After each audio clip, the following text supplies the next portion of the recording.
ውድ ተመልካቾች ሰላም ጤና ይስጥልን ይህ ኢሳት ዲጂታል ነው የሰዓቱ ዜና ይዘን ቀርበናል ከዜናው ጋር ደረጀ ይልማ ነኝ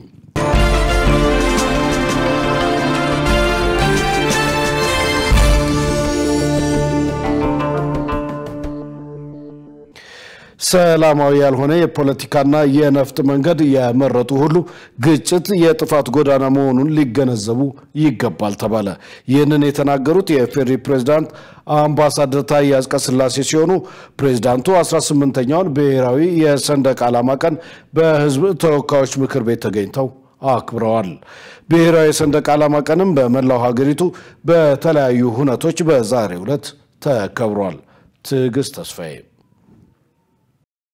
18ኛው ብሔራዊ የሰንደቅ ዓላማ ቀን በዛሬው ዕለት በመላው ሀገሪቱ በተለያዩ ሁነቶች ተከብሯል 18ኛው የሰንደቅ ዓላማ ቀን ሰንደቅ ዓላማችን ለኢትዮጵያ ታላቅ የከፍታ ዘመን ብስራት ለብሔራዊ አንድነታችን ለሉዓላዊነታችንና ለኢትዮጵያ ዳሴ በሚል መሪ ሐሳብ የኢፌድሪ ፕሬዝዳንት አምባሳደር ታዬ አጽቀሥላሴን ጨምሮ ከፍተኛ የመንግስት የሥራ ኃላፊዎች በተገኙበት በህዝብ ተወካዮች ምክር ቤት በዛሬው ዕለት ተከብሯል በአከባበሩ መርሃ ግብር ላይ የኢፌድሪ ፕሬዝዳንት አምባሳደር ታዬ አጽቀሥላሴ ባደረጉት ንግግር ሰላምን በማጽናት ግጭት የጥፋት ጎዳና መሆኑን በመገንዘብ ሰላምና እድገትን ለማፋጠን እንዲሰራ ጠይቀዋል የኢትዮጵያ መሻት የሰላም የትብብርና የጋራ እድገት የኩራት ምንጭ መሆን ነው ሰላማዊ ያልሆነ የፖለቲካና የነፍጥ መንገዶችን ለመረጡ ሁሉ ግጭት የጥፋት ጎዳና ነው ያጎድላል ሰላም ደግሞ የልባምና ያስተዋይ መንገድ ነው ይገነባል ጊዜው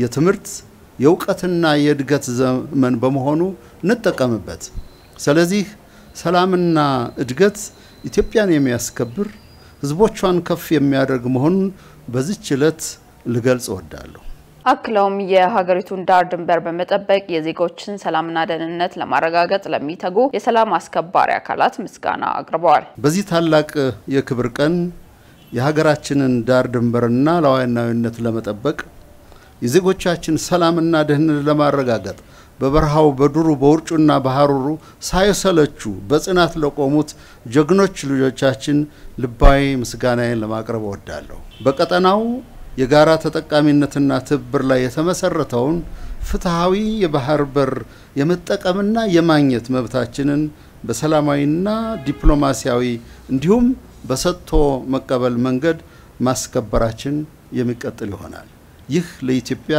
ህዳሴ ወሳኝ ጉዳይ ነው የብሔራዊ የሰንደቅ ዓላማ ቀን በሰንደቅ ዓላማ አዋጅ ቁጥር 863 ህዝባር 2006 እንደተሻሻለው አንቀጽ 2 መሰረት በየዓመቱ ጥቅምት ወር በገባ መጀመሪያ ሳምንት ሰኞ እንደሚከበር ተደንግጓል በዚህ መሰረት ቀኑ የፌደራል መንግስት ተቋማት የክልሎችና የሁለት ከተማ አስተዳደሮች የመከላከያ ሰራዊት ካምፖች እንዲሁም ኤምባሲዎችና የኢትዮጵያ ሚስዮኖች በተመሳሳይ ጊዜ ረፋዱ 4:30 ላይ ሰንደቅ ዓላማ በመስቀልና በሰንደቅ ዓላማ ፊት ቃለ መሐላ በመፈጸም በተለያዩ ዝግጅቶች አክብረውታል የአዲስ አበባ ከተማ ምክር ቤት በክረምት ወቅት ሊሰሩ የታቀዱትን የልማት ስራዎች ውጤታማ ማድረጉን ገለጸ ሶስተኛው የአዲስ አበባ ከተማ ምክር ቤት 5ኛ ዓመት የሥራ ዘመን አንደኛ መደበኛ ጉባኤ በዛሬው ዕለት አካሂዷል በዚህም ወቅት በ90 ቀናት ለማከናወን የተያዙትን ስራዎች በሙሉ ማከናወኑን አስታውቋል ከንቲባ አዳነች አቤቤ ከምክር ቤቱ አባላት ለተነሱ ጥያቄዎችና አስተያየቶች በሰጡት ምላሽ የምክር ቤት አባላት የተነሱ ጥያቄዎች የከተማው ህዝብ ዋና አጀንዳና ቅድሚያ የሚሰጠው ልማት መሆኑን ያሳያል በማለት የተነሱ ጥያቄዎችና የቀረቡት አስተያየቶች ተጨባጭ ለውጥ የሚያመጡ ስራዎች በዘላቂነት ተጠናክረው እንዲቀጥሉ የሚያደርጉ ናቸው ብለዋል የክረምት ወቅት በርካታ ተግባራት የሚከናወንበት የኑሮን ጫናን ተጽዕኖ ለመቀነስ ርብርብ የሚደረግበት ወቅት መሆኑንም ጠቁመው በ90 ቀናት ከከተማ ጀምሮ እስከ ወረዳ ከባለድርሻ አካላትና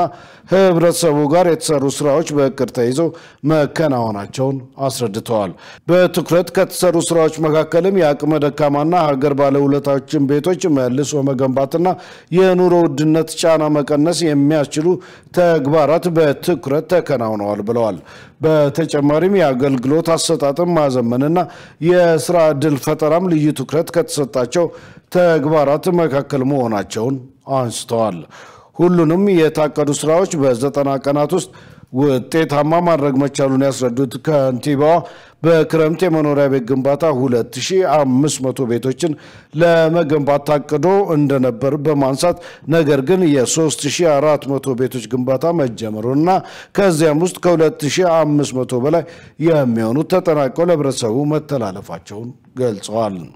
የኑሮ ውድነት ጫና ለመቀነስ በእሁድ ገበያ በገበያ ማዕከላት ምርት በስፋት ማቅረብና የማዕድ ማጋራት ስራ ተግባራዊ መደረጉንም አብራርተዋል። ዘገባው የኢዜአ ነው። የአዲስ አበባ መምህራን ማህበር የመምህራን ሆስፒታል ግንባታ ለማስጀመር 40 ሚሊዮን ብር ማሰባሰቡን አስታወቀ። የማህበሩ ፕሬዝዳንት መምህር ጽድቃለም ቶሎሳ እንደገለጹት የተማሪ ወላጆችን በማስተባበር የተቋረጠውን የመምህራን ሆስፒታል ግንባታ መልሶ ማስጀመር የሚያስችል 40 ሚሊዮን ብር አሰባስቧል። ባለፉት ዓመታት ከአዲስ አበባ ከተማ አስተዳደር በተገኘ የቦታ ድጋፍ ግንባታው ተጀምሮ የነበረ ቢሆንም በገንዘብ እጥረት ምክንያት ግንባታው ተቋርጦ የሀብት ምንጭ በማፈላለግ ሂደት ላይ እንደቆዩ ገልጸዋል። ከየሀብት ምንጮች አንዱ ያደረግነው የተማሪ ወላጆችን ነው ያሉት ፕሬዝዳንቱ በዚህም ለመንግስት ትምህርት ቤት ወላጆች 50 ብርና ከዚያ በላይ የሚሸጡ ደረሰኞችን ለግል ትምህርት ቤት ተማሪ ወላጆች ደግሞ 100 ብርና ከዚያ በላይ የሚሸጡ ደረሰኞችን በማሰራጨት 40 ሚሊዮን ብር ማሰባሰባቸውን አስረድተዋል። የተሰበሰበው ብር ከዚህ በፊት ተቋርጦ የነበረውን ግንባታ ድጋሚ ማስጀመር የሚያስችል መሆኑን ጠቁመው በቀጣይነት ግንባታው ሳይቋረጥ እንዲከናወን ለማስቻል ከተለያዩ ባንኮች ጋር ብድር ለማመቻቸት ጥረት እየተደረገ መሆኑን ገልጿል ሲል ጋዜጣ ፕላስ ዘግቧል። ውድ ተመልካቾች ከኢሳት ዲጂታል አሁን ደግሞ ወደ ውጭ ዘገባ አልፋለሁ። የጋዛን የተኩስ አቁም ስምምነት ተከትሎ 20 እስራኤላውያን ታጋቾች ተለቀቁ። በህይወት ያሉ እነዚህ 20 እስራኤላውያን ታጋቾች ሲለቀቁ 1900 ፍልስጤማውያን እስረኞች ደግሞ እንደሚፈቱ ይጠበቃል። ሸሪፍ ኢማም ሐማስ 20 እስራኤላውያን ታጋቾች ሰኞ ለቀይ መስቀል አስረክቧል። እነዚህ ታጋቾች ከሁለት ዓመት ጦርነት በኋላ በተደረገ የተኩስ አቁም ስምምነት በሐማስና በእስራኤል መካከል በተደረሰ ስምምነት የተለቀቁ ናቸው። የተለቀቁ ታጋቾችን ያሉበትን ሁኔታ በተመለከተ ወዲያውኑ የወጣ መረጃ የለም።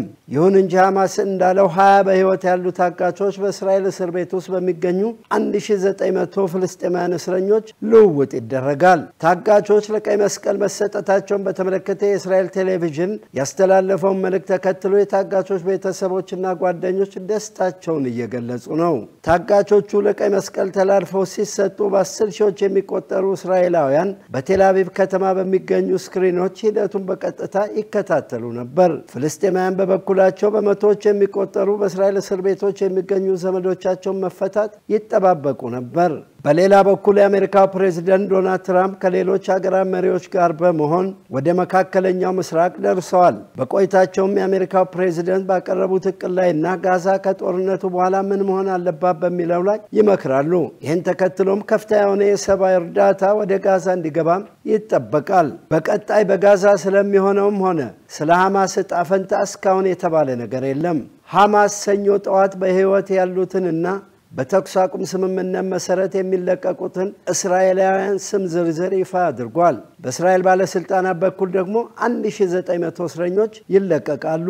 በሐማስ ቁጥጥር ስር የነበሩ ታጋቾች መለቀቅ ለእስራኤላውያን በኩል የነበረውን ጭንቀትና ሰቆቃ የሚያስረሳ ሁነት ተደርጎ ተወስዷል። ታጋቾች ከተያዙበት ጊዜ ጀምሮ እስራኤላውያን ሲያስቧቸው ነበር። ሪቫን በማሰር የተያዙበትን ቀናትም ሲያከብሩ ነበር። በ10 ሺዎች የሚቆጠሩ እስራኤላውያን የታጋች ቤተሰቦች ተቀላቅለው እንዲፈቱ በሚጠይቁ ሰልፎች በየሳምንቱም ተካፍለዋል። 28 በህይወት የሌሉ ታጋቾች አስከሬን መች እንደሚመለስ አይታወቅም። ዓለም አቀፉ ተቋም በህይወት የሌሉትን ታጋቾች በ72 ሰዓታት ውስጥ የት እንዳሉ ይፋ እንደሚያደርግ ተገልጿል። ይህ በእንዲህ እንዳለ ሰኞ ዕለት በጋዛ ሰርጥ በካን ዩኒስ አካባቢ አውቶቡሶች ተደርድረው ታይተዋል። እነዚህ አውቶቡሶች የሚፈቱ እስረኞችን በመጠባበቅ ላይ ያሉ ናቸውም ተብሏል።